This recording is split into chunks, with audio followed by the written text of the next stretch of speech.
गिरिराज जी के शरण में वो अपना जन्मदिन मनाते हुए नजर आएंगे। मुखारविंद मंदिर में पूजा अर्चना करेंगे। श्रीनाथ जी मंदिर में भी दर्शन करेंगे मुख्यमंत्री भजनलाल शर्मा और उसके साथ विकास परियोजनाओं का शिलान्यास भी करेंगे। तो आज का दिन बेहद अहम है। आज सूबे के मुखिया सीएम भजनलाल शर्मा का पूरा कार्यक्रम क्या रहने वाला है उसके बारे में हम जानकारी आपसे साझा कर रहे हैं। जो प्रथम दृष्टया चीजें निकलकर सामने आई हैं वो ये है कि डीग जिले के दौरे पर आज जो सूबे के मुखिया रहने वाले हैं और इस दौरान तमाम तरीके के वे लोगों से संवाद करेंगे और शिलान्यास भी करते हुए नजर आएंगे। 250 करोड़ के विकास कार्यों का शिलान्यास करेंगे और इसके साथ ही दोपहर बाद जयपुर में कई कार्यक्रम में वो शिरकत करेंगे। जवाहर कला केंद्र में राज्य स्तरीय प्रदर्शनी का उद्घाटन करते हुए नजर आएंगे। राष्ट्रीय मेला 2024 का अवलोकन भी करेंगे। और सबसे बड़ी बात यह कि मुख्यमंत्री भजनलाल शर्मा का आज जो कार्यक्रम आपको बता रहे हैं वो इस वजह से क्योंकि आज मुख्यमंत्री भजनलाल शर्मा का जन्मदिन है, जो कि उनका जन्मदिन समारोह डीग जिले में के पुंछरी में आयोजित किया जाएगा और इसके साथ ही आज भरतपुर भी पहुंचने का कार्यक्रम बताया जा रहा है। मुख्यमंत्री का वो बर्थडे है और क्योंकि सीएम बनने के बाद ये इनका जन्मदिन भी इस बार बेहद ही खास इसलिए होने जा रहा है कि मुख्यमंत्री बनने के बाद पहली बार बतौर मुख्यमंत्री ये अपना बर्थडे इस बार सेलिब्रेट करेंगे, तो इसलिए बहुत ही महत्वपूर्ण है। गिरिराज जी के शरण में जन्मदिन भी मनाने का कार्यक्रम बताया जा रहा है और 250 करोड़ की विकास कार्यों की आधारशिला भी आज मुख्यमंत्री के द्वारा होगी।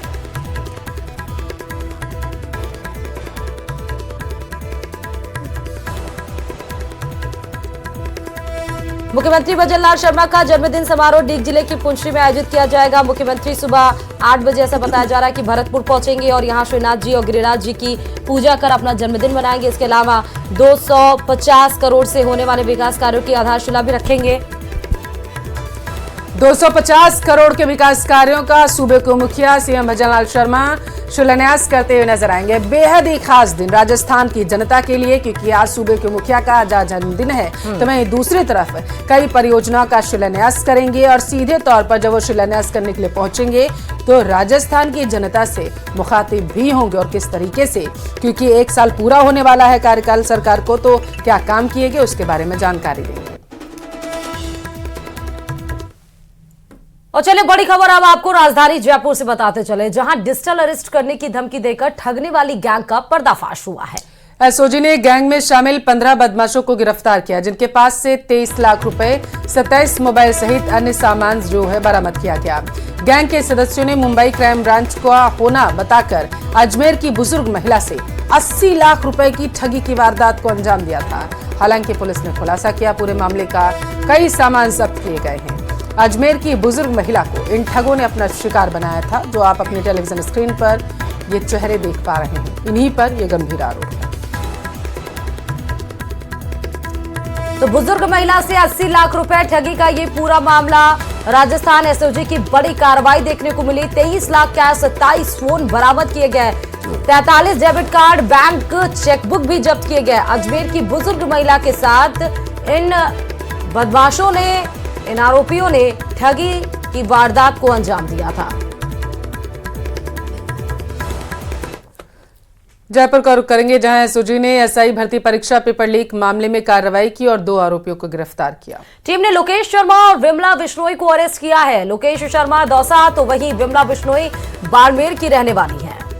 दोनों आरोपियों को एसओजी ने 17 दिसंबर तक रिमांड पर ले लिया है और अब इनसे पूछताछ की जाएगी, क्योंकि माना यह जा रहा है कि रिमांड पर जब इनसे पूछताछ की जाएगी तो कई और बड़े खुलासे हो सकते हैं और ये गैंग, ये नेक्सस आखिर कहां तक फैला हुआ है, इसके बारे में भी जानकारी जुटाई जा सकेगी। ये बड़ी खबर है जयपुर से आपके टेलीविजन स्क्रीन पर, क्योंकि कोई भी ऐसा महीना नहीं बीत रहा है जहां एसआई भर्ती पेपर लीक से जुड़े किसी ना किसी की गिरफ्तारी ना हो। इवन ज्यादा हो जाएगा अगर हम महीना कहेंगे। हर दूसरे हफ्ते ये पता चलता है कि एसओजी की बड़ी कार्रवाई होती है और एसआई भर्ती पेपर लीक से जुड़े कोई ना कोई गिरफ्तार होता है, उसको कोर्ट में पेश किया जाता है, फिर रिमांड में भेजा जाता है। बड़े लोगों के साथ साथ इसमें और लोग भी जुड़ते चले जा रहे हैं और बात बिल्कुल सही है कि ये पूरा जाल कहां तक फैला हुआ है ये अभी कहना मुश्किल हो जाएगा। एक बार और बड़ी कार्रवाई देखने को मिली और जिसमें एसआई पेपर लीक से जुड़े 2 आरोपियों को एसओजी ने धर दबोचा है। तो रामू राम रायका से लेकर ये 2 शख्स और इस गिरफ्त में आ चुके हैं। एसआई भर्ती पेपर लीक मामले से जुड़ी ये बड़ी खबर आपके टेलीविजन स्क्रीन पर है। 2 और आरोपियों को गिरफ्तार किया गया है। टीम लगातार इस पूरे मामले को लेकर के कार्रवाई कर रही है, क्योंकि प्रशासनिक अधिकारियों की तरफ से निर्देश दिए गए हैं कि जिस तरीके से ये महा घोटाला हुआ भर्ती में, इसको लेकर के लगातार कार्रवाई आगे बढ़ाई जाए ताकि जो पीड़ित लोग हैं उन्हें न्याय मिल सके और दूसरी तरफ आरोपी पर शिकंजा कसा जा सके, एक नज़ीर पेश की जा सके कि अगर ऐसी कोई कार्रवाई करता है तो उस पर ठोस कदम उठाए जाएंगे। तो चलिए एक और बड़ी खबर आपको सीकर से बताते चले। दरअसल रिंग्स में चल रहे मेगा ट्रेड फेयर में आग लग गई है। रिंगस में बताया जा रहा है ये हादसा हुआ है जहां पर भूत बंगले में रखे उपकरण जलकर राख हो गए हैं। रिंगस नगर पालिका की दमकल ने आग पर काबू पा लिया।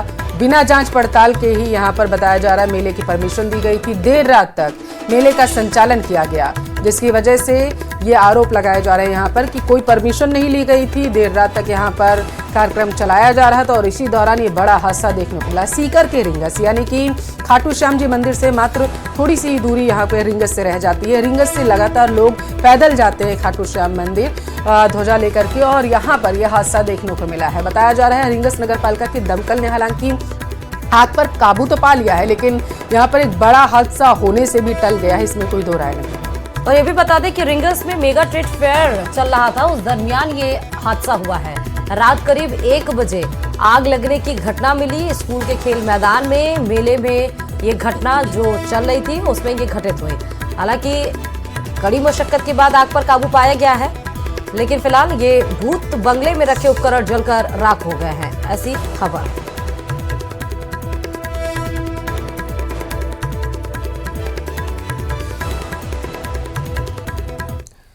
बाड़मेर का रुख करेंगे, जहां पुलिस से बचने के लिए हथियार सप्लायर तांत्रिक बन गया। भनक लगी तो पुलिस का भेष बदलकर पीड़ित बनकर तांत्रिक के पास पहुंच गई। तांत्रिक पुलिसकर्मी के बाल पकड़कर तंत्र मंत्र करने लगा और इस दौरान पुलिस ने आरोपी का असली नाम पुकारा तो वह घबरा गया, जिसके बाद पुलिस ने तांत्रिक को पकड़ लिया। साइक्लोनर टीम ने 25,000 रुपए के वांटेड भीमदान को नौगांव से गिरफ्तार किया है। 5 साल से यह फरार था, जिसके खिलाफ 3 जिलों में यानी कि चूरू, बीकानेर, जैसलमेर में हथियार सप्लाई, लूट, डकैती के तकरीबन 12 मामले दर्ज किए गए थे और अब ये पुलिस गिरफ्त में है। जो शख्स आपको आपके टेलीविजन स्क्रीन पर दिख रहा है, यही वो आरोपी है जिस पर बताया जा रहा है कि कई मामले तीनों थानों में दर्ज किए गए थे। हालांकि अब ये जो है पुलिस की गिरफ्त में है और इसे पूछताछ की जाएगी।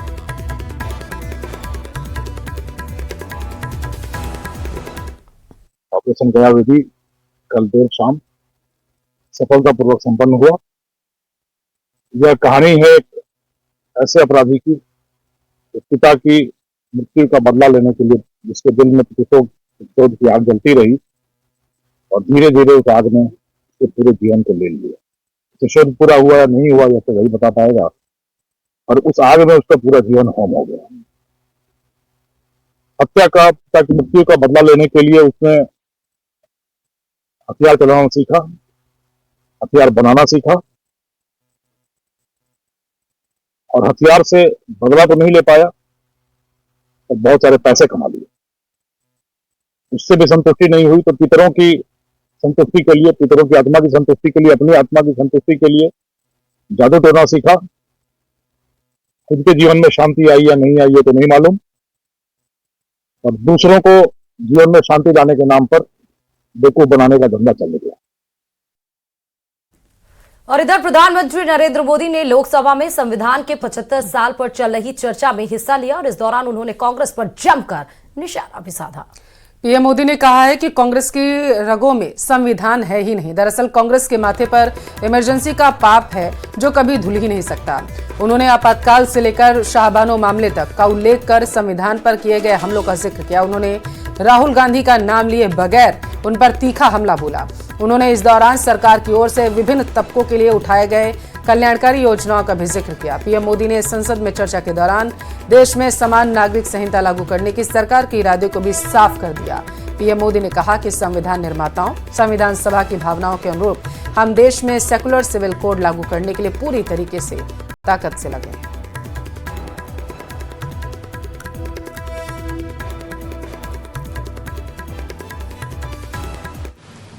संविधान के 25 वर्ष पूरे कर रहा था, उसी समय हमारे देश में संविधान को नोच लिया गया, इमरजेंसी आपातकाल लाया गया,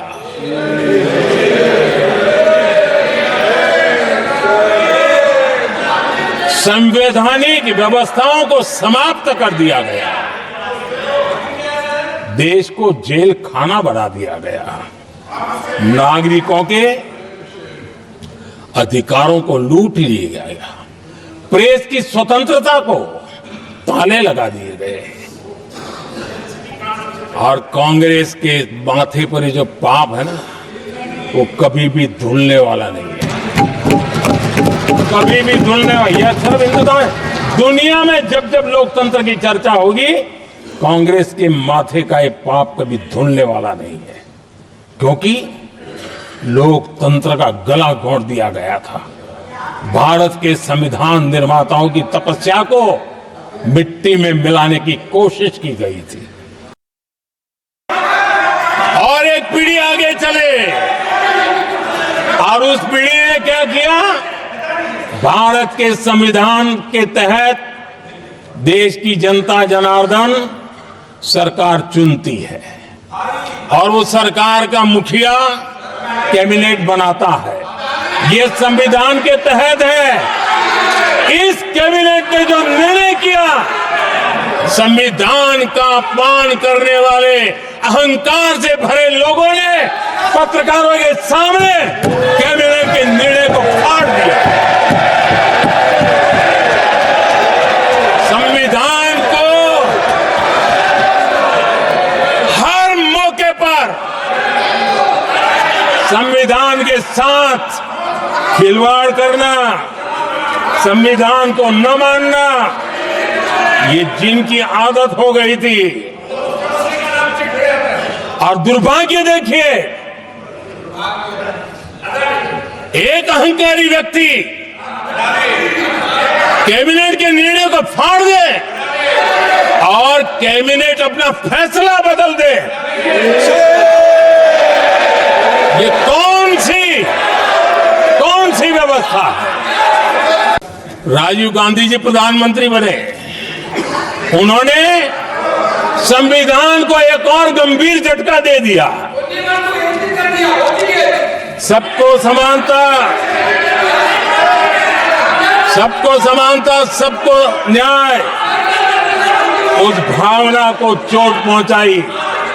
आदरणीय सभापति जी, आपको मालूम है, सुप्रीम कोर्ट ने शाहबानो का जजमेंट दिया था। एक भारत की महिला को न्याय देने का काम संविधान की मर्यादा और स्पिरिट के आधार पर देश की सुप्रीम कोर्ट ने दिया था। एक वृद्ध महिला को उसका हक मिला था सुप्रीम कोर्ट से, लेकिन उस समय के प्रधानमंत्री राजीव गांधी ने शाहबानो की उस भावना को, सुप्रीम कोर्ट की उस भावना को नकार दिया और जयपुर